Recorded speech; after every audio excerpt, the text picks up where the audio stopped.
Fala, meus queridos, tudo bem? Tá começando mais um podcast, Calil com Farra, eu sou o Farra. Eu sou o Calil. E mais uma vez hoje nós estamos num dia sensacional, que nós vamos ter um bate-papo espetacular. E lembrando a vocês, se você não é inscrito no canal, vai lá, se inscreve, compartilha esse vídeo, que vai ser maravilhoso, eu tenho certeza. Antes de você começar, você só deixa o seu like. Aí depois você vai lá e faz o quê? Inscreve no canal para acompanhar esse bate-papo, que vai ser maravilhoso, que você já sabe, muita conversa boa, muita coisa legal e principalmente muita história para você aí pensar. E hoje talvez a gente vai pensar bastante. Hoje aqui nós estamos com um convidado mais do que especial. Estamos aqui com o João, que é psicólogo, que é mestre, que é doutor.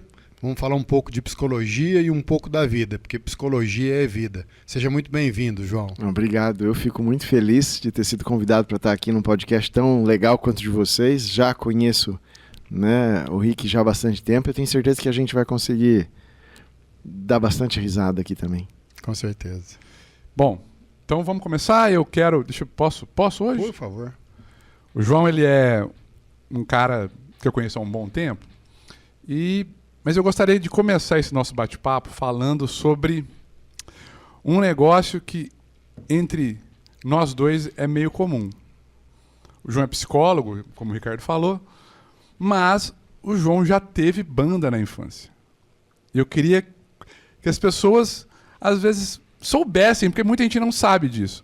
Eu queria que você me contasse como é que foi a sua experiência com a música lá no começo. Ô Rick, você sabe que é legal um podcast assim, onde de repente a gente vem imaginando que a gente vai ficar falando sobre psicologia, a gente vai falar sobre ansiedade, e de repente você me faz uma pergunta dessa de música e pronto, né? Já te causa uma disruptura no cérebro. Putz, eu sempre gostei de música. E na verdade, música tem uma história curiosa, porque nunca foi sobre a música, tornou-se a música. Quando eu era moleque, eu tinha o sonho de conhecer a Disney.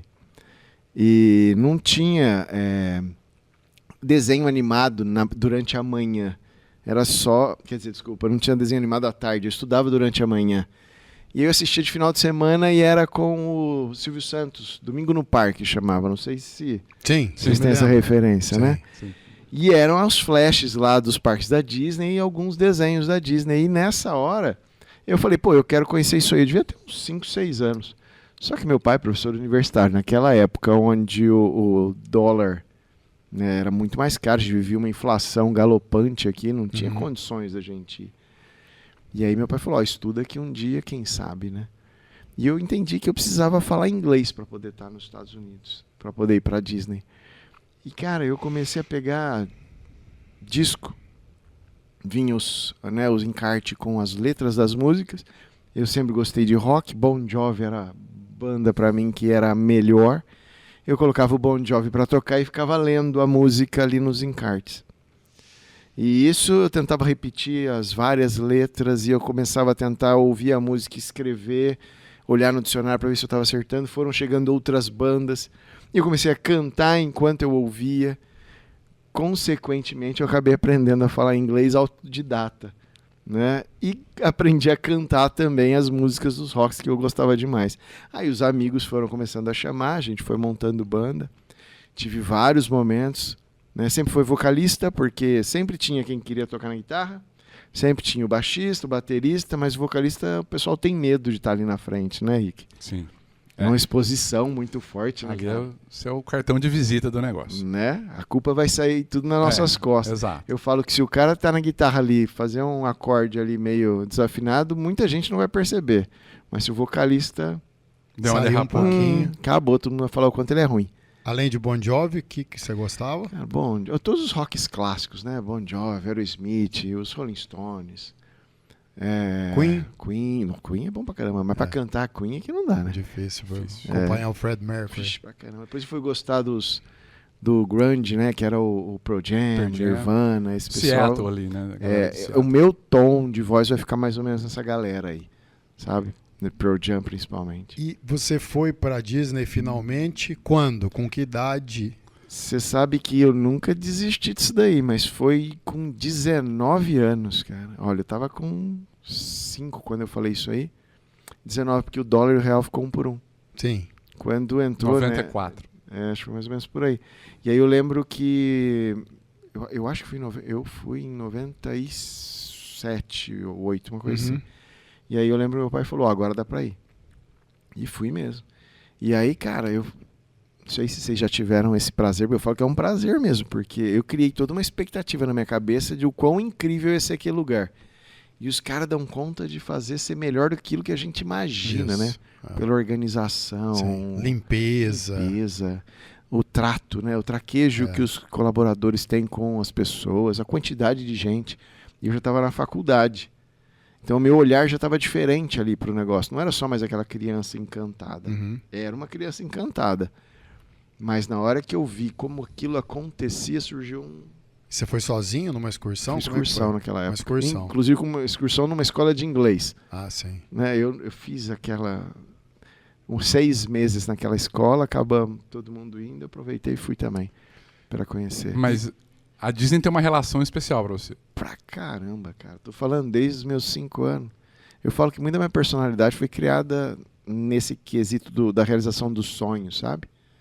Até buscar a psicologia foi para isso. Porque eu sempre penso assim, quando eu tô ali com o paciente todo dia, ou se eu tô dando uma palestra, né? Quando eu dei aula há muitos anos, né? Eu dei aula há 24,5 anos. Parei porque eu já estava cansado e também queria dedicar mais para a clínica e para as palestras. Eu sempre olho o outro ali do lado, não como alguém que tem um problema a ser resolvido, mas alguém que está com uma dificuldade e eu posso ajudar ela a realizar esse sonho dela, que é superar essa diversidade, sabe? Então, tem uma frase do Walt Disney que toda palestra eu começo com ela, que é aquela: eu gosto do impossível, porque lá a concorrência é menor. Né? Todas as vezes que alguém chega para mim e fala, vai ser difícil, eu falo, bom, então agora você acessou quem eu gostaria de ser acessado. Porque quanto mais difícil eu entendo que maior vai ser a alegria da conquista, né? Sim. E minha vida tem sido assim.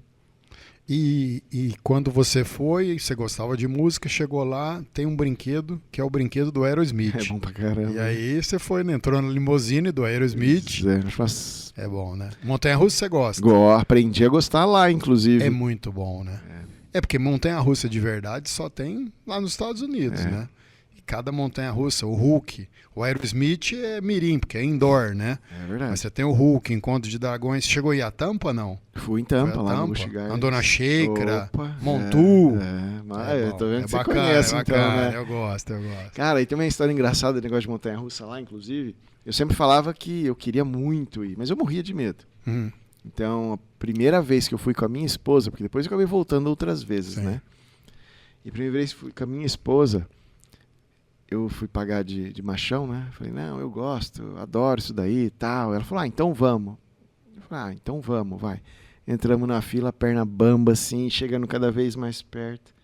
E vamos. A hora que eu entrei no carrinho que fechou, eu falei, pronto, agora não tem mais escapatória. Isso em Orlando. Você não lembra qual montanha?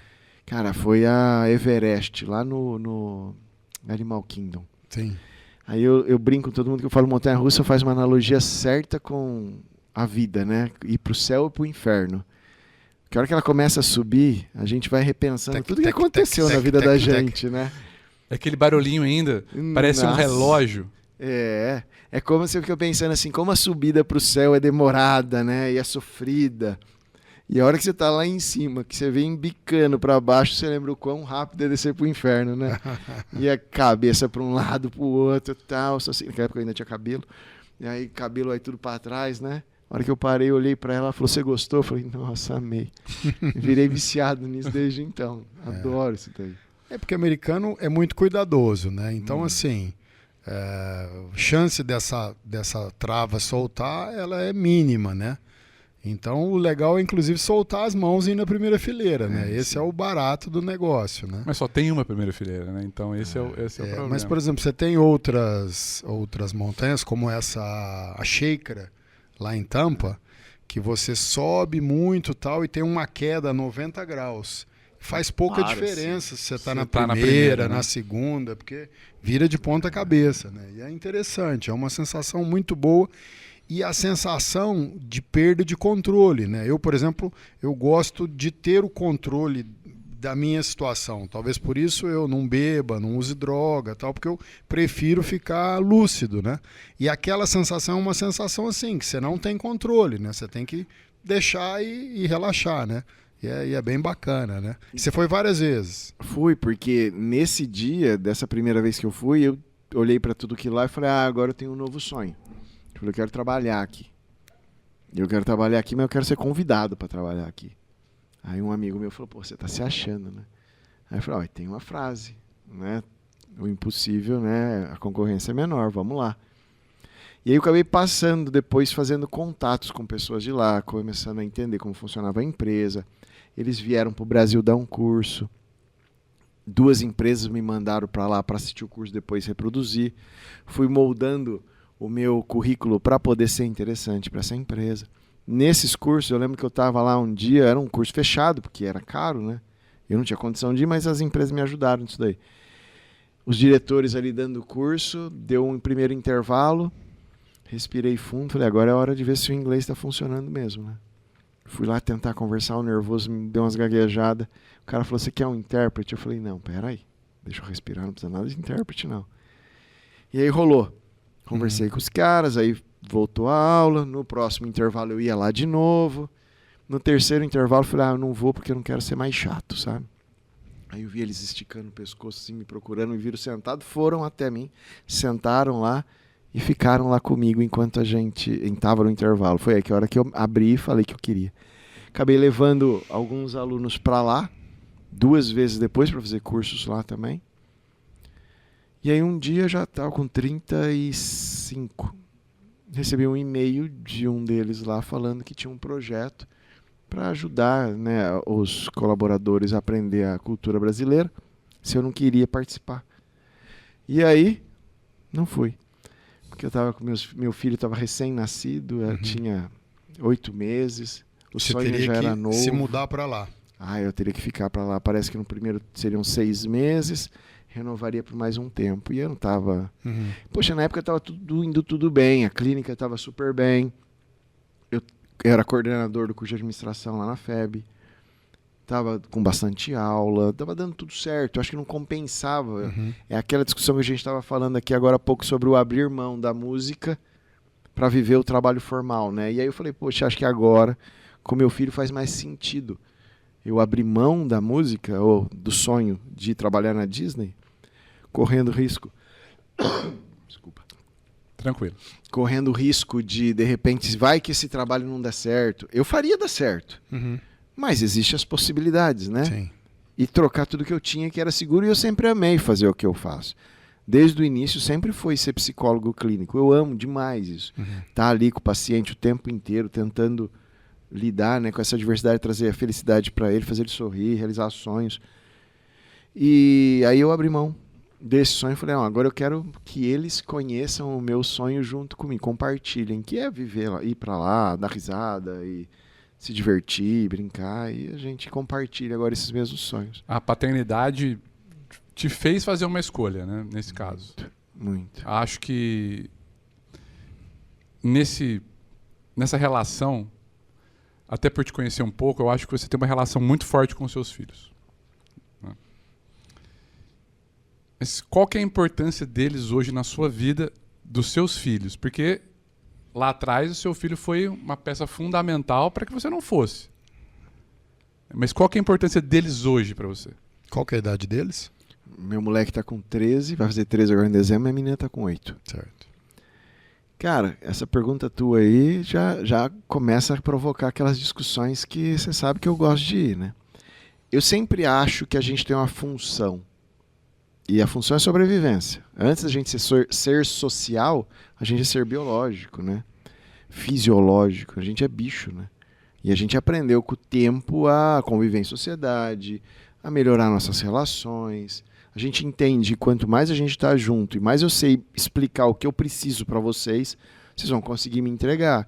Então, quando a gente vive em conjunto, eu acho que a gente consegue satisfazer muitas nossas necessidades. Por isso a gente está se desenvolvendo como sociedade.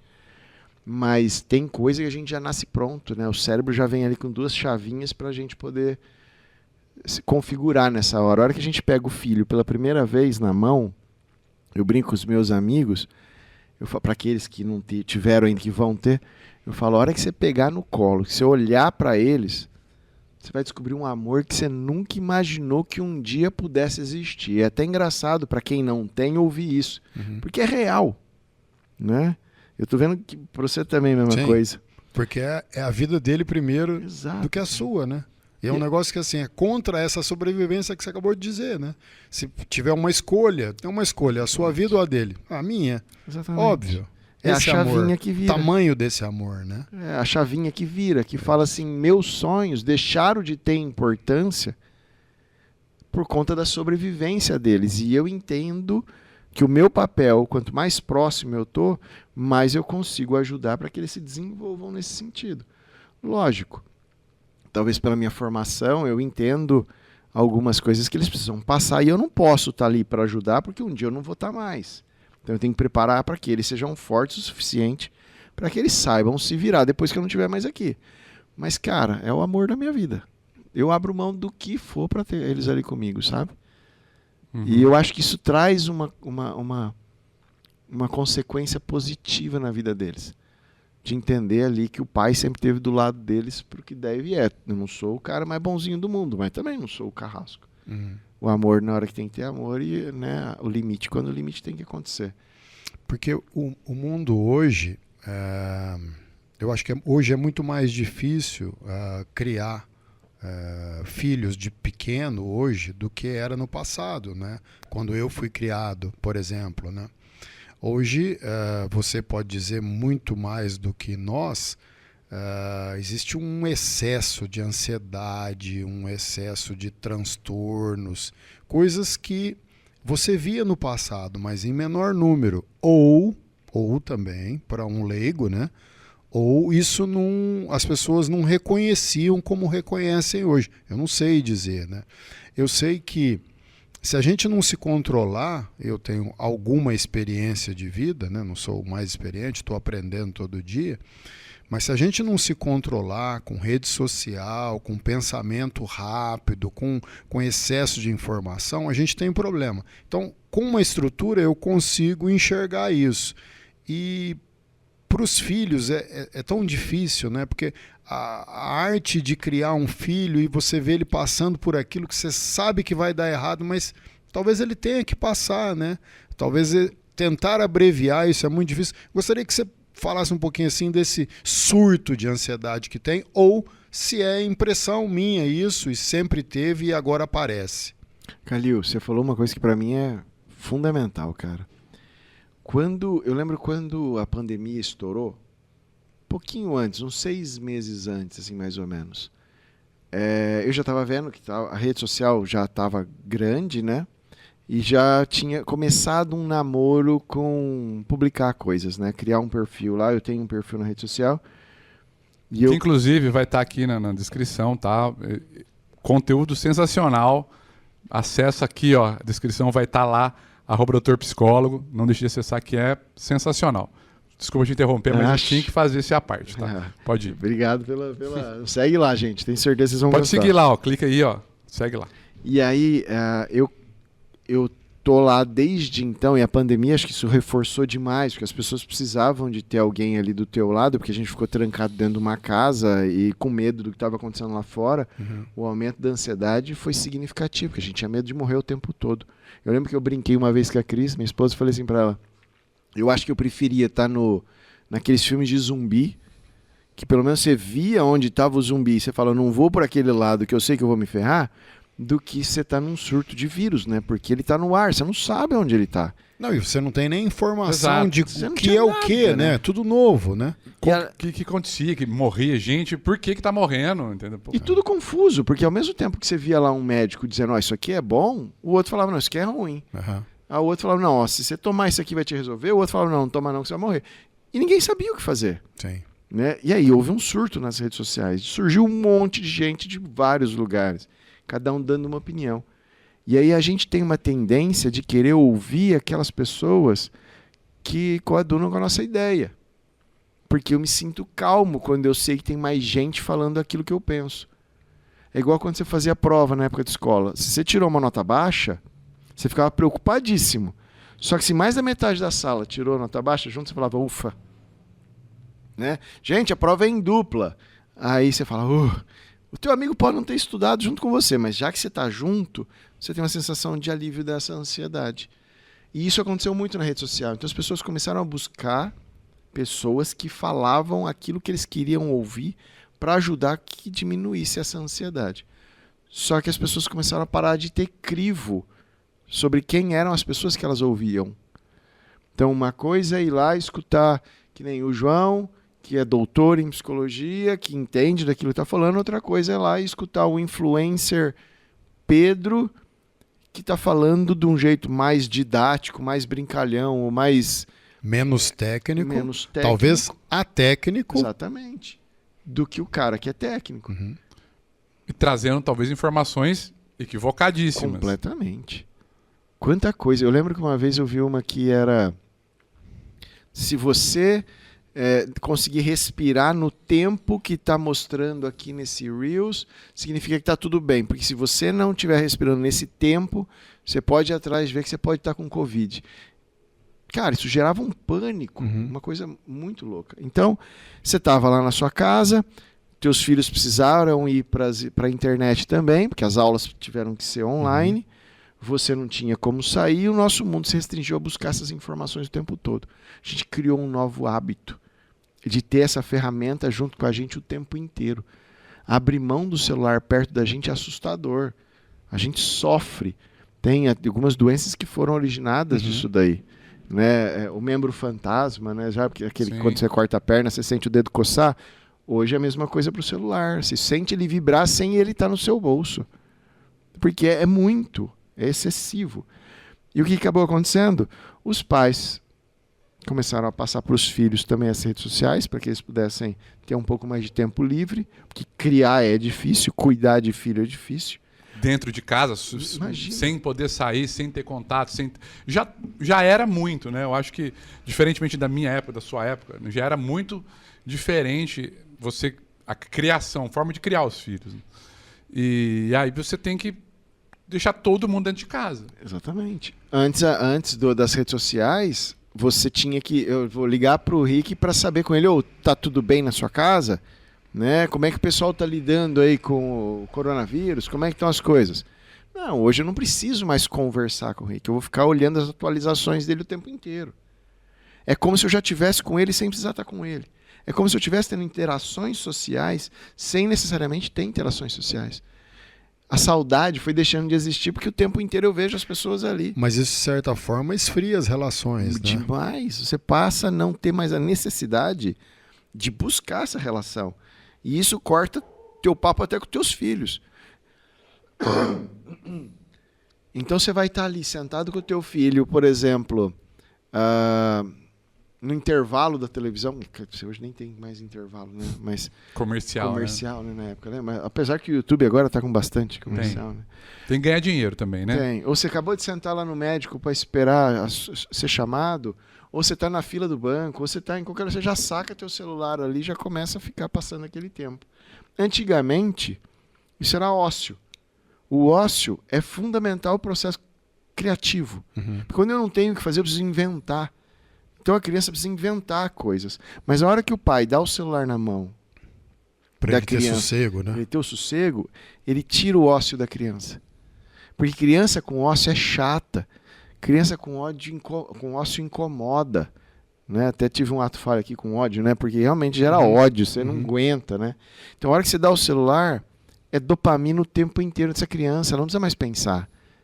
Hoje, se a criança quiser sentar e ver crianças brincando no YouTube, ela consegue.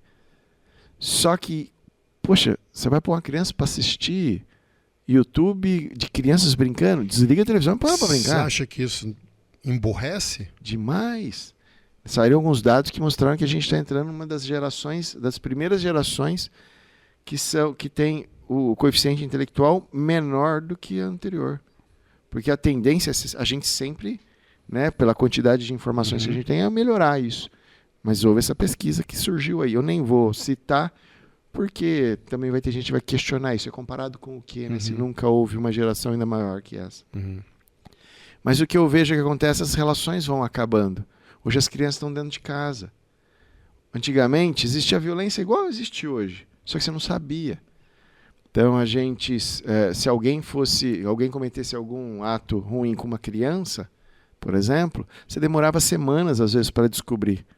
Hoje não, em 5 minutos você descobre o que aconteceu num bairro lá em São Paulo que quase ninguém lembra que esse bairro existe. E talvez alguém até filmou. Exatamente. Absurdo. O acidente de carro Isso. acabou de acontecer e em vez de estar ligando para a polícia, está todo mundo filmando para poder publicar, que vai gerar engajamento.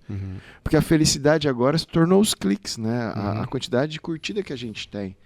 E isso está virando uma confusão muito grande na nossa cabeça. A gente precisa estar produtivo o tempo inteiro. Eu preciso estar postando o tempo inteiro para ter cada vez mais engajamento. Se eu posto pela primeira vez e consigo lá 10 curtidas, eu fico feliz, porque eu nunca tive curtida. Só que eu preciso superar 10 curtidas na próxima, né? Se de repente eu travo ali, não consigo ter mais curtidas e o algoritmo faz isso, chega ali naquele máximo, ele fala, bom, não vou deixar subir, porque o cara vai ter que pôr dinheiro para começar a melhorar. E aí você põe dinheiro, melhora, aí vai chegar num platô de novo, aí você vai ter que pôr mais dinheiro. As empresas ganham assim. A felicidade deixou de ser na relação, né? na brincadeira, no ócio. A felicidade agora virou em quantas pessoas me veem e o quanto eu sou curtido por essas pessoas. A minha publicação, minha felicidade. Está ligado ao como que as pessoas me veem. E aí a ansiedade vai mesmo para a estratosfera, porque isso não é mensurável. Você sabe que você suscitou essa questão dos novos transtornos. E eu acho que talvez um dos mais perigosos, acho que é o Fear of Missing Out, né? Que tem um impacto muito pesado, principalmente em adolescentes, em jovens e adolescentes. Porque hoje existe essa fobia de você perder alguma coisa. Eu fico imaginando como é que você lida isso, como é que você ensina os seus filhos para que eles não desenvolvam isso, porque eles estão sendo bombardeados com informações e eles estão acostumados a estarem por dentro de tudo. Como que isso, cara, como é que isso vai impactar isso? Como é que esse tipo de transtorno ele vai impactar na sociedade? Demais. Porque é o aumento significativo da ansiedade. Porque aquilo que a gente estava falando, pensa, você acabou de citar. Parece que você está perdendo alguma coisa se você não está conectado. Se você não estiver olhando ali aqueles reels, você vai deixar de ver alguma informação que seja importante. Então, o que acontece? Os pais, com o tempo, nós somos uma geração de pais frustrados. A gente não é igual aos pais de antigamente, que estava preocupado com aquela doutrinação, com aquela regra da imposição do limite, porque havia uma necessidade ali naqueles filhos, né? Os antigos tinham lá 10 filhos porque ia ajudar lá na lavoura, que ia ajudar. Então, quanto mais gente tivesse, menos gente tinha que pagar, né? Sim. E a gente é a primeira geração que tem filhos por amor, assim. A gente tem filhos... Ó, não estou dizendo que os outros não têm amor, tá? Porque senão daqui a pouco o povo briga com a gente. É diferente a criação daquela época, né? Você vê as mães de antigamente, se o filho falasse, olha, mãe, eu não te amo. A mãe ia falar, não tem problema que você não me ama, mas é para fazer o que eu estou mandando você fazer. Você não me ama? Não tem problema, mas faz que eu continuo te amando do mesmo jeito. Hoje, um filho dizer para um pai e para uma mãe, eu não te amo, nossa, é um caos. É um sofrimento. Parece que a gente está deixando de fazer alguma coisa que seja importante. Então, os pais pararam de limitar os filhos, começaram a permitir, como se qualquer ação que eu fizesse agora fosse gerar um trauma irreversível nos meus filhos. Então, o que eu faço com os meus? Infelizmente, eles têm que entender o conceito de limite. Tem coisa que eles podem fazer e coisas que eles não podem fazer. Existe um estudo da Organização Mundial de Saúde que diz que a criança deveria ter celular só a partir dos 14, rede social só depois dos 16. Eu não sou tão rígido quanto a isso, mas meu menino foi ter o celular esse ano, né? Mas não tem redes sociais. O celular que ele usa agora é para caso ele vá sair de casa, que ele vá estar em algum lugar, não na escola ele não leva, porque se precisar a escola me avisa. Que ele estiver em algum lugar, que ele precisa se comunicar com a gente, então ele vai levar. Para ele estar nos grupos da escola, onde vai estar tendo informações, né, em alguns poucos grupinhos ali no WhatsApp de amigos, que vão falar de coisas de escola e também para que eles possam se divertir um pouquinho. Mas redes sociais não tem. A minha mais nova briga comigo, porque ele tem, ela não pode. Você no consultório certamente já viu, já passou vítimas de bullying. Quando eu era adolescente, era completamente diferente, né? Então você colocava apelido, né? Muitas pessoas nem sabiam o nome, né? Esse apelido era de uma característica da pessoa, um defeito, uma mania, né? E algumas pessoas não aceitavam isso, né? E eu me lembro de pessoas que tiveram problemas sérios, fatais, inclusive, em relação a isso. Depois veio uma mudança no mundo, reconhecendo o bullying, até a criminalização, né, dessa conduta, né?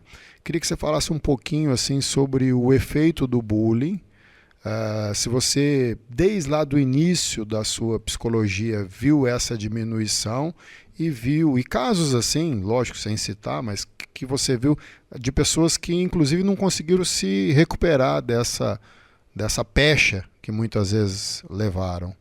Eu acho que é uma pergunta excelente, uma pergunta que também a gente tem que tratar com muito cuidado, né? Porque a gente na rede social, como esse podcast vai para a rede social, né? A gente lá sofre muito com pessoas que acham, né? Uhum.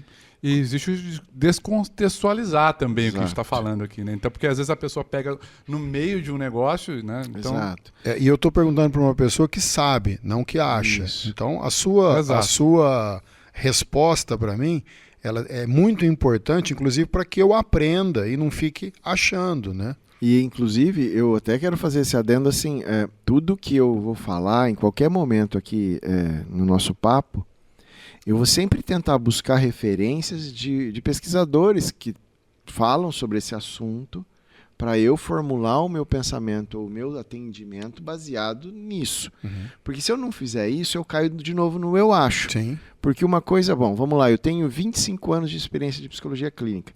Eu já construí uma bagagem significativa com relação a essa relação, né, da questão psicológica. Só que, mesmo assim, eu preciso ler o que está acontecendo no mundo. Porque se eu pegar o recorte da quantidade de pacientes que aconteceram na minha vida, ainda é menor do que a quantidade de pessoas que tem no mundo. Sim. Então eu vou ter a minha realidade e a realidade do mundo. Então eu preciso ver o que outros pesquisadores estão falando. Alguns pesquisadores, eles dizem que o bullying é inerente, que ele sempre vai acontecer. Porque todas as vezes que a gente está de frente a alguma coisa que é diferente da gente, daquilo que a gente está acostumado no nosso mundo, a gente reage no instinto de proteção. Então, você pegar um bebê, por exemplo, você pegar um bebê que ali está nos seus 6 meses, que já consegue interagir com o mundo, mas limitado, e que conviveu somente com o pai e com a mãe ali dentro de uma casa, um apartamento, quando conhecer uma nova pessoa, o cérebro ele vai buscar as referências, coisas que são semelhantes dos pais, porque é a única referência visual que ela tinha. Quando ela vê essas pessoas, se elas destoarem muito, ela tem uma reação de estranhamento. Pode reparar. E isso independe de tamanho de nariz, de se é careca, se é gordo, se é magro, independe. Porque ela vai buscar essa referência. Então a criança chora, ela se irrita. Agora chega uma pessoa que parece que a criança nunca viu e fala, vem pro meu colo. Às vezes a criança vai, porque ela conseguiu encontrar referência com aquilo que ela conhece, para ela é lugar comum. Então ela entende. Então isso seria já um início de uma demonstração, de uma reação de distanciamento de algo que seja diferente? Com o tempo, a criança vai elaborando, o cérebro vai melhorando. E ela ainda não tem senso de consequência.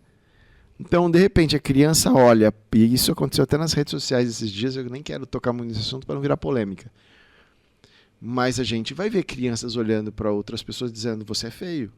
Uhum. Eu vi. Você viu Eu vi esse a caso polêmica. da polêmica, né? E aí eu não posso me colocar no mesmo nível dessa criança, no sentido de que ela saiba exatamente qual é o significado social daquilo que ela está fazendo. Ela não sabe. Ela só vai saber com a relação com os pais e os pares. Quando ela está na escola, com professores, porque a gente vai delimitando. Com a imposição desses limites, você pode ir até aqui, a partir daqui você não pode. Só que você tem hoje pais que não conseguem lidar com esse limite, que terceiriza. Então, o pai não consegue ir lá e cobrar da criança esse limite, mas espera que a escola faça isso. Não, talvez ele não tenha limite. Talvez a criação dele, ele acha isso bacana. Pois é. E dê risada disso, né? Lá o fulano... Pois é. Porque a gente também vem de uma época... É difícil de afirmar isso com toda certeza, mas a gente teve o estímulo disso durante muito tempo. Só que o que eu quero mostrar é que o fato dessa pauta ter vindo à tona também não significa que vai deixar de acontecer algum dia. O que a gente precisa fazer é realmente essa delimitação em todos os âmbitos, todos os aspectos, em todos os lugares. Então, em casa, tem que saber como é essa conversa, saber mostrar para a criança o quanto a brincadeira deixa de ser brincadeira, quando passa de ser alguma coisa séria. E tem outro problema, que a gente não consegue medir o impacto. Isso. Como a outra pessoa vai receber aquilo, né? Não dá pra gente medir. Porque a gente tem histórias, e nesse tempo de vida que eu tenho, tem várias histórias disso, de pessoas que tiveram traumas na infância, que impulsionaram que essa pessoa fosse um profissional de extremo sucesso. E tem pessoas que não tiveram nenhum tipo de trauma, que fez com que fosse uma pessoa que não tem sucesso em nada, que não consegue se apegar a nada, porque nunca foi exigido dela nada. Então é muito difícil a gente entender como que isso surte o efeito dentro do outro. Porque é uma questão muito mais química. Como que você está sentindo? Como que teu organismo absorve as substâncias que são secretadas quando a gente está em uma posição de ansiedade. Lá na rede social eu falo muito isso, de que a ansiedade não é nossa inimiga. É muito amiga. Ela é fundamental na nossa vida. Se eu souber entender como eu funciono, as situações de estresse vão fazer com que eu me desenvolva demais. Mas não há, assim, vantagem em ser vítima de bullying, né? Isso não há vantagem, né? Não, Por isso eu acho que isso tem que ser coibido mesmo, sim, né? Mas a gente tem que saber como coibir, porque também chegar para uma criança que ainda não tem o entendimento moral do que é aquilo que ela está fazendo, o tamanho da punição pode ser desproporcional ao aprendizado dessa criança. Uhum. Então, tem que ser... Eu até estive numa escola em Colina falando para os alunos sobre o bullying. Uhum. Eu acho que tem que ter campanhas nas escolas, tentando fazer com que as crianças entendam quais são os limites, o que pode ou não ser feito. Mas, cara, eu posso falar a real. Ela deixou de ser presencial, ela passou a ser online. Uhum. Então, hoje os grupos vão continuar fazendo os bullying que faziam presencialmente.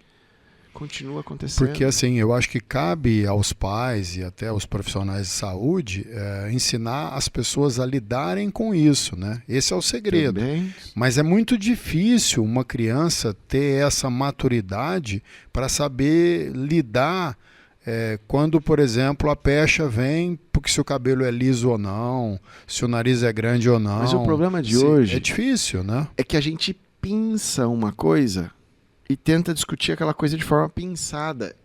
E isso é muito difícil. Então, por exemplo, eu acredito que o bullying tem uma tendência de ser muito mais traumático por uma criança quando a criança não entende em casa o conceito de frustração. Uhum.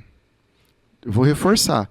Eu acho errado o bullying. Inclusive, eu dou palestras sobre isso, converso com crianças sobre isso. Só que eu não vou pinçar o bullying especificamente. Eu vou pegar a criação, como ela está sendo com relação à questão do limite. E da criança perceber que ela não pode passar daquele ponto. E quando ela entende que ela não pode passar daquele ponto, o bullying deixa de existir. Porque faz parte desse miolão. E se algum dia acontece, a frustração é menor. O impacto é menor. Exato. Porque a criança sabe lidar com o impacto de algo que não é aquilo que ela esperava. Uhum. Eu tenho alguns pacientes que são jogadores de futebol profissional, né? Inclusive tem um que está na Espanha. E aí a gente estava conversando até alguns dias atrás aí sobre como que foi pro Vini Júnior, Sim. né? Toda aquela questão do preconceito que ele passa lá. E eu comecei também, tem um novo jogador de futebol, um paciente agora, que está subindo para o profissional agora de um grande time. E a gente puxou esse assunto. E eu falei para ele que não é sobre a forma física do jogador, sobre a cor, sobre nada. É sobre desestruturar emocionalmente o jogador. Porque o torcedor, quando ele está ali, ele é bicho, né? Ele é irracional muitas vezes quando ele está no auge daquele ímpeto da torcida. Quantas vezes a gente não vê a torcida se matando, brigando, como fosse bicho mesmo ali, né? Uma coisa Comportamento até de manada ali, de né? manada, uma Sim. coisa meio instintiva ruim, né? Péssima. Péssimo. Então o cara vai tentar usar a artimanha que for para tentar desestruturar o jogador da equipe adversária para poder que o time dele ganhe. Eu não estou dizendo que isso é válido, tá, gente? Isso é fora do limite. Isso é fora de um limite. Isso É um desrespeito muito grande. Então, quando o cara faz desumanidade, isso... se existe essa palavra. Exato, é desumano. O isso cara, quando vai para esse lugar, é um cara que não entendeu esse conceito de limite. Ele acha que ele pode fazer o que ele quiser porque ele está no meio de todo mundo e E ele se sente até protegido por aquilo. Exatamente. Como isso. o agressor na internet acha que Exatamente. está escondido atrás da internet, que ninguém vai saber o IP dele, nada Exatamente. disso. Que... Só que o que eu falo para esse jogador, falo para outro jogador, falo para todas as pessoas de novo, para não pensar só a questão do bullying em si, gente doente vai existir pro resto da vida. Até o fim da existência do ser humano, a gente vai ter pessoas que não se desenvolveram psicologicamente de forma saudável, né? Ou mesmo biologicamente, fazendo com que tenham comportamentos que não são aceitáveis. O que é importante ressaltar? Eu preciso estar forte quanto a quem eu sou. Sobre quem eu sou. Eu preciso me conhecer, eu preciso me entender. Se eu me entendo, né, alguém chega para mim, poxa, eu sempre tive testa grande, desde moleque. Então eu era o D-testa, né? T-H-E, testa, né? Era o super-herói D-testa, né? E, cara, e os moleques falavam assim, João, olha para lá. Eu falava, por quê? Cara, tá dando reflexo na minha cara. Eu falava, velho, separa, senão eu vou te cegar da próxima, hein? Porque quando eu me conheço, eu sei quem eu sou, eu sei o quanto algo vai ou não me desestruturar. Mas para isso precisa um pouco de maturidade, né? Lá no Que começo vem lá é na criação difícil, dos né? pais. Mas lá no começo é difícil, né? Vem da forma como os pais lidam com os filhos com relação às frustrações que vão acontecer. De dizer, olha, eu entendo o teu sentimento, sei que você está triste por não ter ido bem numa prova, mas está errado. Você precisa estudar um pouco mais. Eu entendo todo o teu lado e te ajudo a você melhorar. Mas você precisa se dedicar. Você percebe que os transtornos psicológicos, eles aumentaram hoje, tem mais gente acometida disso e tomando remédio e tudo mais do que antigamente, ou hoje as pessoas têm mais informação e procuram tratamento? Eu acho que os problemas sempre existiram, só que como a gente não conhecia o significado deles, a gente tratava eles com vários nomes pejorativos aí que a gente conhece.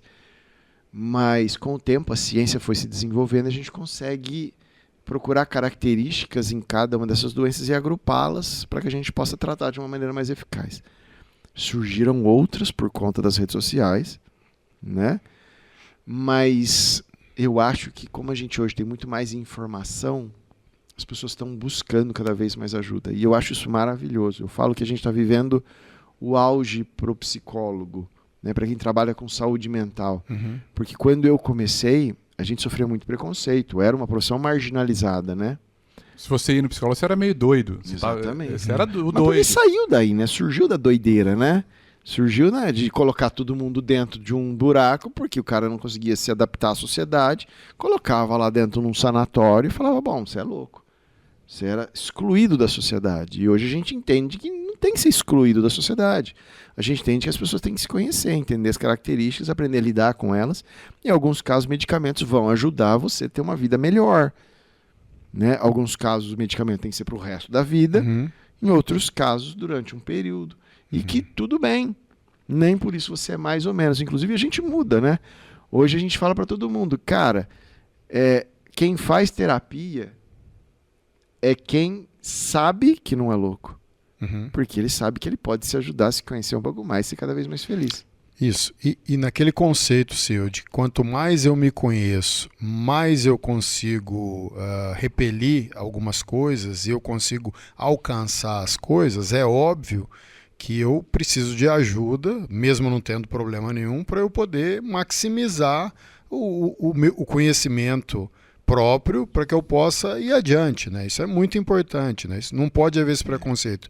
Como também, uma vez conversando com o André que é psiquiatra, o André Petrosic, Sim. e ele estava me falando tal sobre o desequilíbrio que às vezes é químico, né? Então você pega uma pessoa deprimida, né? E ela está numa depressão profunda e ela tem um desequilíbrio químico, então ela precisa de uma droga e essa droga então vai trazer ela para níveis normais para depois saber se você troca de droga, se você mantém a droga, se vai ser pro resto da vida, se vai ser temporário. Mas que a maioria das drogas demoram um prazo para fazer o efeito e que tem que cuidar muito nesse prazo do início do medicamento, do início do tratamento até esse período, que pode ser de 15 dias, porque muita coisa pode acontecer, às vezes fatal aí, né? E que inclusive nesse período, às vezes, e eu achei um absurdo ele falar isso, depois fui verificar o tamanho da minha ignorância, né? Que às vezes você precisa de um choque mesmo, para fazer o efeito mais rápido, para tirar a pessoa daquela situação que pode ser fatal, né? Tipo um reset. Isso. É bem isso daí mesmo. É isso. E eu vejo que as pessoas hoje têm um pouco menos de preconceito com relação a buscar a saúde mental. Uhum. É porque o conceito de normalidade, né, que eu vejo que é o grande problema, porque ele é muito variado. Então, Talvez ninguém seja normal. Não, mas o que é normal para você não pode ser normal para mim, Exatamente. né? Sim, Os parâmetros são diferentes. Esse conceito não é um conceito... Só que a gente busca se adaptar a sentir que é igual aos outros, né? A gente se compara muito. Então, Eu acho que, só te interrompendo, a falar. rede social ela Demais. causa isso, né? Ela tenta parametrizar o que é felicidade, o que é vida boa, o que você tem que fazer para ser feliz. 7 passos para ser feliz, o Clóvis fala muito isso. 7 passos para ser feliz, 14 passos para atingir a maturidade. Mas o que é ser feliz? A gente tem que entender qual que é o conceito disso. Porque às vezes ser feliz para você é andar de moto, sei lá, andar de bicicleta, viajar, isso te faz feliz. Porque para mim pode ser, porque para mim não é. Uhum. E aí nós vamos ter um problema. Se andar de moto é o sinônimo da felicidade, para mim não vai ser. Uhum. Então, esse conceito de normalidade, ele fica vago, mas aí vem as redes sociais e dizem o seguinte, não, para ser feliz você precisa de dinheiro. E não precisa, né? não. Para ser feliz você precisa ter as coisas simples. É interessante isso, né? A gente fica naquela busca incessante de coisa para quê? Coisa para quê? O teu filho está crescendo e você não está vendo. Sua mulher está lá e você atrás de coisa, nada. Não, mas é fácil. Não é fácil, mas é assim. Eu gosto de viajar. E eu descobri viajar já depois de adulto, né? Que eu gostava disso. Eu não sabia que eu gostava disso porque eu nunca fazia. Então, a gente tem um amigo, Danilo, que também é advogado, que viaja. Eu falava, rapaz, mas esse cara só viaja, esse cara nunca vai ter nada, tal. Ele tem muito mais, ele reuniu experiências, né? E aí você pode falar assim, não, mas precisa ser rico para viajar. Por quê? Eu saí daqui, fui no Ushuaia de moto. Fiquei um mês viajando. Nesse trajeto, eu conheci gente que está fazendo Ushuaia com uma moto pequena, dormindo em barraca, comendo a comida que ele mesmo faz. Eu conheci gente que está fazendo de bicicleta. Então, isso depende de onde você vai ficar, o que você vai comer, mas possível é. Precisa ter vontade, precisa ter tempo, né? E precisa ser criativo, né? Se isso é o barato, de repente, não é esse o barato da vida, o barato é outro. É ir acampar, é ir pescar, Justamente. é ir tocar guitarra, e eu acho que para ser feliz, você primeiro precisa se conhecer e saber Qual que é a sua praia? o que te faz feliz, né? Eu conheci que toca o seu coração? gente riquíssima, deprimida. Então, acho que não é o dinheiro, né? Esse assunto também é outro assunto que eu sou apaixonado. No ano 2000, teve um psicólogo americano chamado Martin Seligman. Ele assumiu lá a Associação de Psicologia Americana e começou a fazer um levantamento de tudo que tinha sobre pesquisa com relação à psicologia. E descobriu que tinha muito sobre doença e muito pouco sobre desenvolvimento, bem-estar. Falava-se sempre dos problemas, mas não se falava das soluções, né? No caso de felicidade, por exemplo. Porque depois da Segunda Guerra, a psicologia acabou se dedicando muito para ajudar as pessoas que voltavam da guerra por conta dos transtornos pós-traumáticos. Né? Então, bombou as clínicas para resolver esses problemas de depressão e por aí vai. Então, as pesquisas eram necessárias nesse sentido. E ele estimulou para que outros psicólogos pesquisassem um pouco sobre a felicidade. E ele fez um trabalho maravilhoso. Ele pegou vários pesquisadores aí no mundo e fizeram um mapeamento de todos os textos, livros que falam sobre um caminho que leva a uma felicidade. Bíblia, Corão, Caminho de Samurai, todos esses livros assim, né? Livros de budismo, tudo. E eles determinaram algumas coisas que era comum em todos esses textos, que era a história das forças e das virtudes. Quanto mais eu faço coisas que estão relacionadas àquilo que faz parte da minha virtude, da minha força, mais feliz eu sou, porque eu estou fazendo aquilo que me traz felicidade. E quanto mais feliz eu sou naquilo que eu faço, menos eu estou próximo de uma doença psicológica. Porque eu estou no bem-estar por muito mais tempo na minha vida. Não que essa pessoa não vai ter altos e baixos, mas os altos estarão próximos a ela muito mais vezes do que os baixos, porque ela está fazendo aquilo que ela gosta de fazer. Ela encontrou o propósito na vida. E eles colocam lá mitos de coisas que a gente socialmente acreditava que estava relacionado à felicidade. Então, por exemplo, o dinheiro. O dinheiro ele traz a felicidade quando ele te tira de um caráter de miséria até o acesso básico. Porque dali para adiante, tudo é modificado. Porque a partir do momento que eu vou lá para a primeira praia, né, na minha vida, eu vou achar a praia maravilhosa, aquele marzão, aquelas coisas doidas. Eu não estou nem vendo se o esgoto está desbocando ali naquela praia, mas eu vou achar incrível. Próxima praia, se eu conseguir um pouquinho mais de dinheiro e for um pouquinho melhor, aquela que era anterior já não me faz mais alegria, já não quero mais voltar lá. Aí eu vou para uma próxima, aí já não volto mais na anterior. Um dia eu vou conhecer Cancún, aí eu não quero mais sair no Brasil. Então não tem limite. É a mesma coisa que comprar um carro. Né? Um paciente uma vez chegou para mim e falou assim, cara, estou realizando o meu sonho. Acabei de comprar um Audi. Né? Eu falei, e aí, como é que é? Nossa, é incrível isso. Depois de 3 meses, porque é o prazo que a gente tem para acostumar ao estímulo novo, falei, e aí? Ele nem lembra que ele está andando de Audi, sabe? Aí você já começa a mirar numa BMW, num Porsche, sei lá qual que é o tipo de carro. Porque a felicidade não está na aquisição. A felicidade está no propósito. Eu entender o porquê que eu faço isso. Eu volto naquele mesmo negócio. Eu preciso me conhecer, saber quem eu sou, o que eu quero da minha vida. As pessoas falam, cara, você passa das 7 horas da manhã às 7 horas da noite dentro da clínica ouvindo o problema das pessoas. Eu falo, não. E eu acredito nisso que eu estou falando para vocês. Não é não. Eu estou procurando a felicidade do outro. E isso dá muito sentido para a minha vida. Me faz querer ir trabalhar.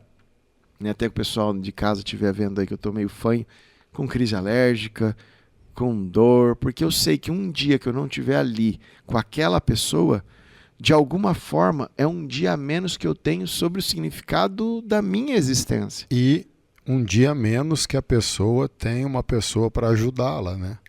E ajudar as pessoas é o mote da sua vida. E é o que te deixa feliz. Que bom que você descobriu isso, né? Ô, Calil, mas eu vou te falar de novo que você falou da moto e eu acho que vai bater muito com o que eu estou dizendo aqui para você. E até 2 semanas atrás estava fechando um evento em Ribeirão do agronegócio lá. Estava falando sobre ansiedade e pressão, tal, o alto desempenho. E aí eu disse para as pessoas que estavam lá, de novo, o autoconhecimento, saber quem eu sou, o que eu quero, porque pressão a gente vai ter a vida inteira, não adianta a gente achar que não. Mas se eu sei quem eu sou e entendo o meu propósito, tudo fica fácil. Hoje a gente está nesse podcast aqui. Eu não sei como é que vai ser depois que eu for embora. Se o que eu falei de alguma forma vai fazer sentido na cabeça de vocês ou em quem estiver assistindo. Mas se fizer sentido na minha cabeça, sobre o que eu construí da minha vida, sobre tudo que eu falei aqui para vocês, eu encontrei meu propósito. Porque eu não controlo o que passa na cabeça de vocês. Eu falei para todo mundo que estava na plateia, se vocês saírem daqui achando que foi bom, que valeu de alguma forma a vida de vocês, poxa, que bom. Mas se não, eu não posso fazer nada com relação a isso. Eu preciso só saber se eu estou fazendo o meu melhor, dedicando o máximo que eu posso, porque aí sim eu tenho um propósito na minha vida. Eu faço porque eu quero, não porque eu espero. Isso é uma frase da minha vida. Quando o Rick me chamou para vir aqui, né, eu vim porque eu quis. Não porque eu espero que um dia vocês vão me olhar na rua e falar, pô, aquele cara é gente boa, aquele cara foi bom, ele me falou coisas importantes. Se isso acontecer, poxa, muito que bem. Se não, eu tô aqui por mim, né? E espero que seja bom pra gente. Mas se eu for o meu melhor, a consequência é que seja bom pra todos. Mas você sabe que eu acho que esse tipo de... Nem sei se eu filosofei demais agora. Não, perfeito. Perfeito. Mas você sabe que esse tipo de pensamento, eu acredito que está bastante relacionado também à questão da docência. Você começou a dar aula muito cedo. Com quantos anos? 22. 22 anos. Você basicamente formou e entrou numa sala de aula como professor. Sim. Na universidade. Por quê? Mas assim, aí é uma pergunta talvez complexa, mas você pensava em ser professor naquela época? Ou aconteceu de entrar e ir lá? Porque assim, o cantor, ele tem o palco. O professor também tem um palco. E eu acho que existe uma semelhança ali, né? Porque, querendo ou não, você está sendo olhado. O cara que canta tem esse sentimento de ser o centro, de estar ali. E eu acho que isso também alimenta a gente, né, de uma certa maneira, a continuar, a estar ali.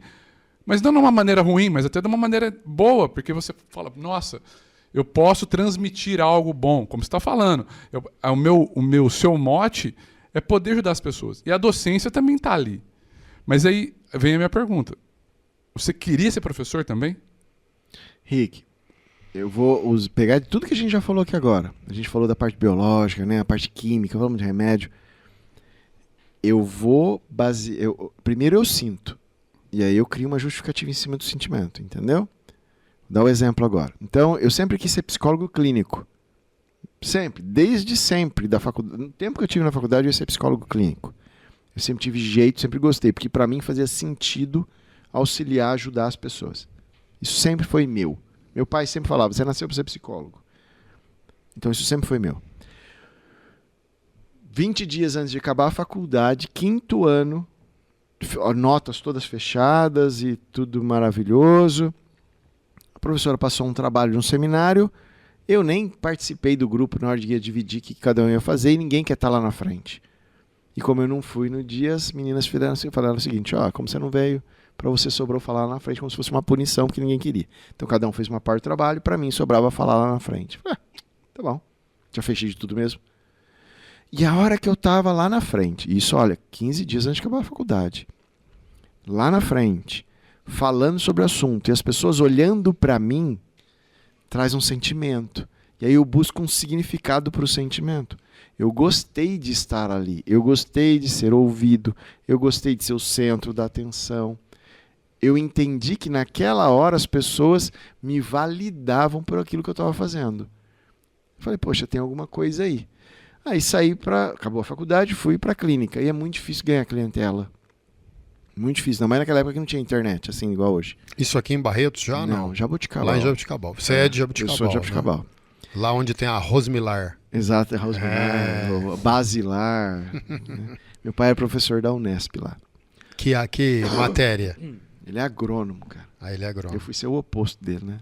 Eu tenho um amigo lá que deve ter aposentado, o Ferraldo. Nossa. Meu amigo, pai da Tati. Eu convivi na casa do Ferraldo. Pai da Tati. A Tati que é dentista. Pai da Tati. A Tati foi minha aluna e aí por isso eu conheci o Ferraldo. Ele teve aqui Um cara maravilhoso. Ele é. E também ele canta ou toca? Toca, canta, mas e toca canta. maravilhosamente Isso, bem. só como Fiz o mundo aula é pequeno. particular com ele. Pois é. E depois do podcast quero te atualizar sobre um assunto com relação ao Ferraldo e a Tati. Tá. Eu sei que eu tive essa sensação, fui começar a trabalhar, meu pai pressionando, e aí eu falei, vou fazer um mestrado, porque pelo menos fazer um mestrado eu passava a impressão que eu continuava estudando, né? Acabei passando na Unesp lá em Assis, e logo que passei apareceu a oportunidade para dar aula em São José do Rio Preto, na Unirp. Eles precisavam de um psicólogo lá, e aí eu fui para lá. Então eu entrei no mestrado, eles precisavam de alguém com titulação, e aí Você era mestrando. eu já estava mestrando, psicólogo naquela época era muito pouco que estava fazendo, peguei essa aula. E a primeira aula foi com o curso de Educação Física. Uhum. Então você imagina, o último ano de Educação Física, era 2 turmas, falar de psicologia, cara. Aquela matéria, inclusive, que ninguém Ninguém, cara. quer prestar atenção, porque não é do meio do cara. E é interessante, É. hein? Não era nem psicologia do esporte, era psicologia da educação. Imagina. Aí o coordenador chegou pra mim, eu lembro o nome dele até hoje, o Adonis. Ele chegou pra mim, eu 22 anos, cara de moleque ainda. Falou, se você conseguir terminar o ano, significa que você é bom professor. Eu falei, por quê? Porque você já tá sendo o terceiro pra essa turma. Eu falei, putz. Cheguei lá, aquela galera entrando, olhando pra mim. A cena hoje é vívida, né? Eu lembro o nome desses alunos. Você é professor? Você não é professor. Onde já se viu? Você quer essa cara, não sei o quê, moleque. Queria sair correndo de lá. E de novo, comecei a dar aula ali. Eu falei, quer saber? Eu sei mais que esses caras. Esses caras não sabem nada. O que eu falar aqui, mesmo que eles não sabem, não tem como eles saber que é mentira ou é verdade. E eu tinha me preparado.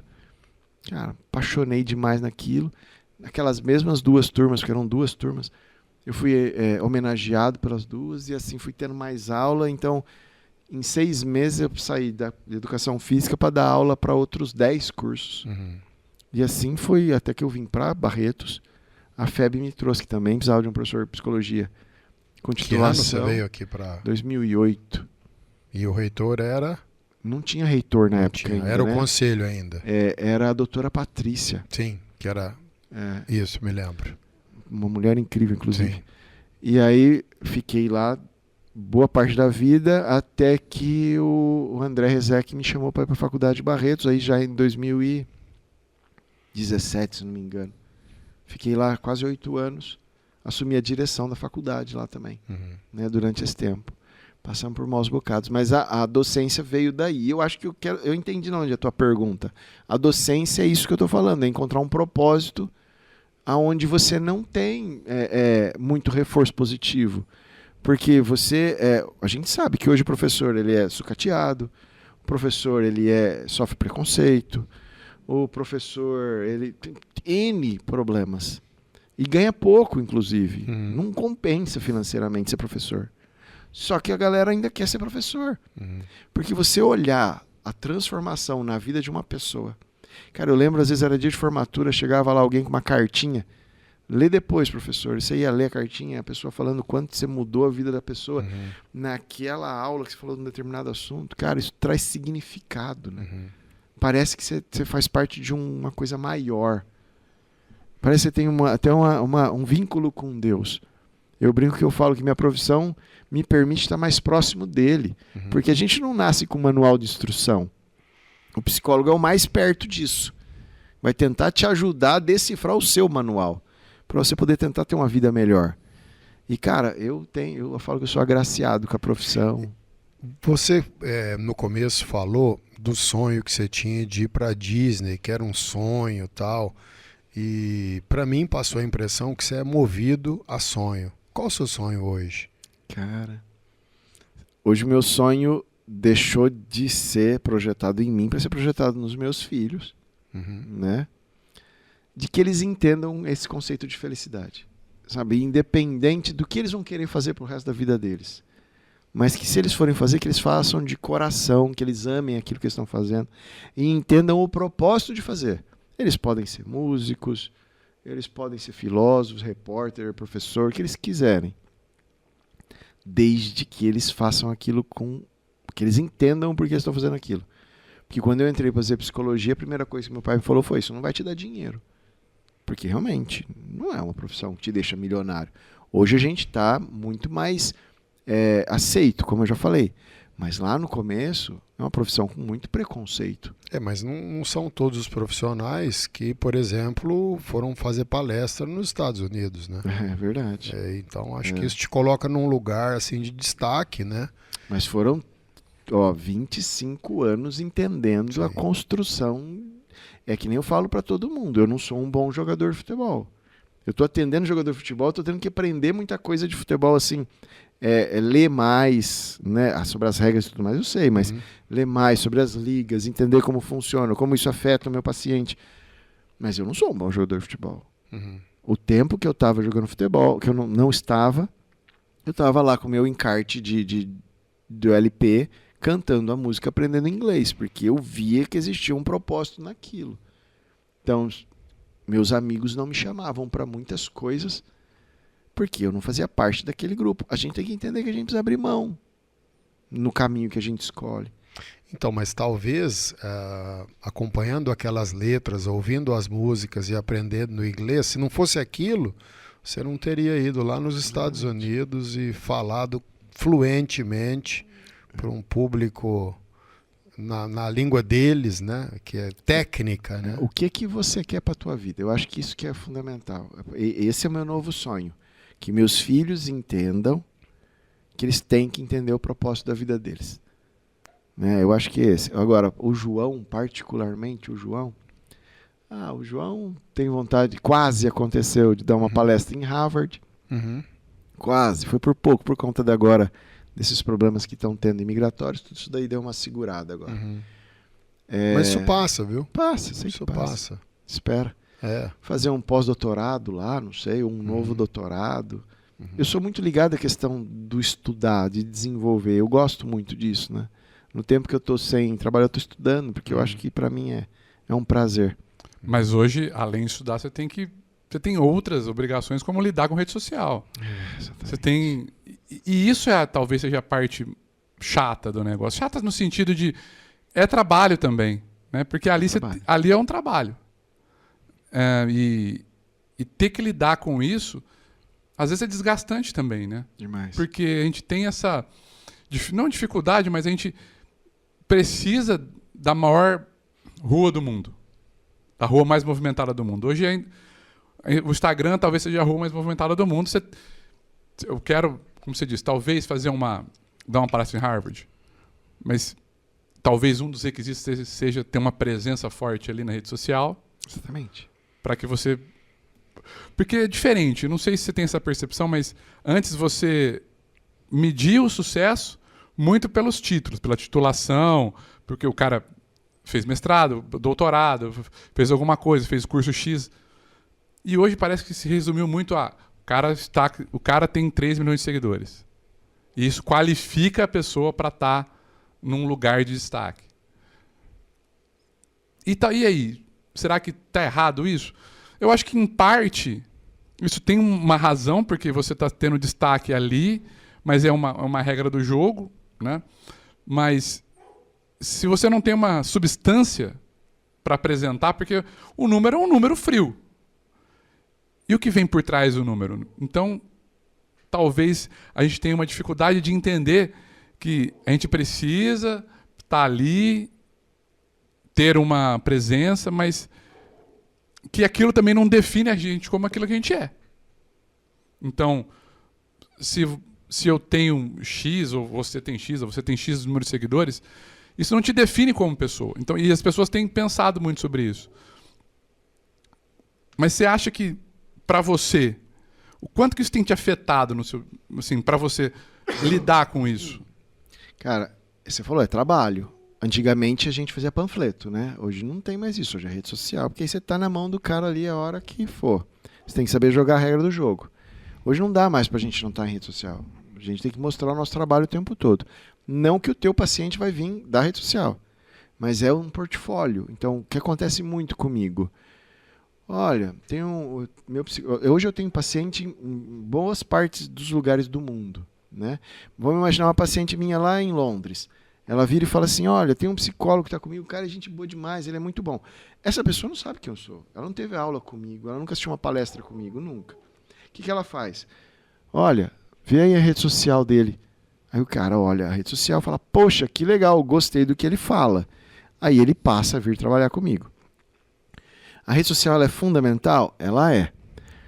Hoje não tem como escapar disso? Não tem. Só que mesmo assim eu acho que a gente está passando por um processo de transformação. Eu tive junto com alguns desses coaches famosos aí que a gente conhece, né, nessas minhas andanças, e eu vi que essas pessoas estão ali o tempo inteiro tentando vender alguma coisa.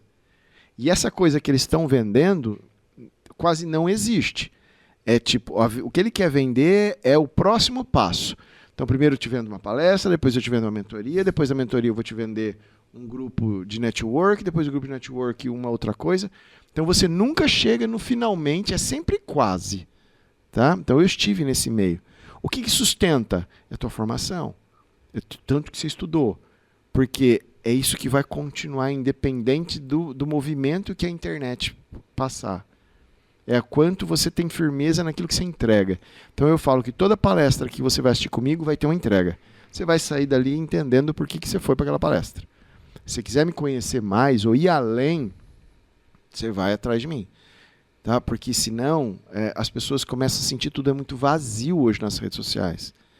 Então parece que nunca chega num final, parece que está sempre faltando alguma coisa. E eu acho que esse está sendo o grande problema da rede social. Hoje, eu não vou falar nunca, mas hoje eu que faço tudo na minha rede social. Porque eu acho que as pessoas gostam de se conectar com aquilo que é comum a elas. Quanto muita elaboração, parece muito distante a elas. Então, se eu olhar um vídeo lá que tem seus defeitos de iluminação e coisas assim, a pessoa pode achar que você é gente como a gente. Então, você tem um acesso maior, principalmente na minha área. Porque a minha área fala daquilo que você não quer ouvir. Eu vou estar ali o tempo todo falando de uma coisa que é um problema teu. É diferente de quem está fazendo a dancinha na internet, é diferente de quem... Então, o que eu vou te trazer é incômodo, eu não vou te trazer felicidade. Primeiro a gente mexe no incômodo, porque a hora que a gente resolve o incômodo, a felicidade vem naturalmente. Aliás, você traz felicidade. Você não vende ilusão. Exatamente. Você não é o coach, vendedor de curso, não. E eu acho aqui, desse tempo que nós estamos conversando, que um pouco dessa rede social é aquilo que te realiza. Eu sei que talvez a pessoa nunca vem até mim, mas pelo menos eu estou ajudando, estou dando uma mensagem, eu estou melhorando a pessoa. E agora sim, caminhando para o final, a gente aqui pede uma mensagem para a pessoa deixar a mensagem para as pessoas que estão nos vendo, né? E eu acredito assim que é muito rico o que está aí dentro da sua cabeça e dentro do seu coração. E com tudo que você já viu, assim, acho que você pode deixar uma mensagem bem bacana para quem nos vê nesse momento. Nunca imaginem que você vai chegar num lugar onde você vai ser feliz pro resto da vida. Né? Felicidade, como a tristeza, é passageira. A gente fica feliz hoje, mas se prepara que daqui a pouco passa. Porque as coisas vão acontecer e não estão no nosso controle. Quando acontecer, a gente abraça, resolve o problema e continua. O problema é muito maior na nossa cabeça do que ele é na verdade. Então, ao invés de fugir da ansiedade, achando que um dia você nunca vai, sentir mais isso na sua vida, abraça a ansiedade, entende essa ansiedade, de onde ela está vindo. Põe esse problema na frente, vai dar medo na hora, mas vai com medo. Resolve aquilo ali, se tiver que chorar, chora. Se tiver que... Mas entende que ele é uma coisa que é tua e que você precisa resolver. Quando você entender isso daí, você vai encontrar o propósito da vida, sabe? Acho que é isso. Muito legal, né? Muito. Eu acho que a gente pode... inclusive, tem muitos assuntos pra gente falar. Tipo, poderia ter uns 5 programas, né? O conteúdo que você rende, fico feliz. Uns 5 programas. O papo foi tranquilo, muito né? interessante. Foi. Super, né? A gente poderia falar sobre Bebê Reborn, por exemplo. Eu Tem ainda muito quero ter assunto. seguidores. Esse é um assunto bem tranquilo para falar, né? Tranquilo. Mas é isso. Nós estamos terminando mais um episódio desse podcast que foi sensacional. E eu acredito que vocês também tiveram aí uma ideia. O João vai voltar outras vezes, falar sobre assuntos, A gente vai explorar mais essa mente aí e trazer para vocês coisas legais. Eu acho que Quem assistiu esse episódio saiu melhor depois dessa 1 horinha que nós ficamos batendo papo aqui. Queria te agradecer muito por ter vindo aqui no Calil com Farra. E foi um prazer te conhecer, eu não te conhecia. Fiquei muito feliz. Acredito que a gente vai ser muito amigo. Muito obrigado. Muito obrigado. Eu João, agradeço obrigado. demais. Obrigado vocês. Viu, Calil? Também, cara, eu acho Obrigado. que realmente daqui pra frente é só mais. Muito obrigado. Obrigado. Obrigado. Se inscreva, curta, compartilhe. Obrigado.